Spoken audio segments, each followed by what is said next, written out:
Tuluyan na ngang nagreklamo at nag-apela ang kampo nitong si Naoya Inoue sa Japan Commission sa hindi makatarungang pagkatanggal nito ng titulo bilang the most popular boxer ng taong 2026. Specific lamang sa bansang Japan ay atin nang naunang naibalita. Sa kauna-unahang pagkakataon ay isang foreign fighter mula sa Pilipinas sa katauhan nitong si Cuadro Alas ang nahirang bilang the most popular boxer ng bansang Japan. Ganun pa man, ang nasabing apela po ay walang basihan. Ganun pa man, binigyan din ng nasabing komisyon na ang naturang paglagay dito kay Cuadro Alas bilang the most popular boxer ay galing sa isang patas na survey mula sa mga Japanese boxing fans. Ito ay nag-reflect lamang po hindi lamang sa bansang Japan. Sumikat itong si Cuadro Alas maging sa Amerika at Saudi Arabia. Ang konkretong ebidensya dito ay ang The Ring Magazine mismo na kung saan itong si Cuadro Alas po ang may pinakamalaking engagement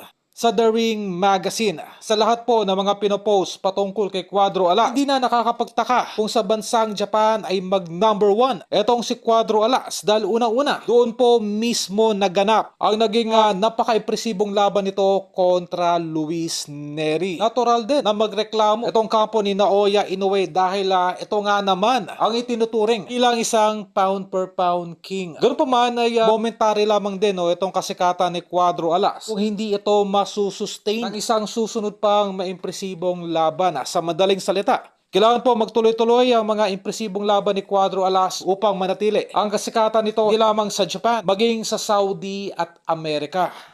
And then we can, how can I say, build up the better value.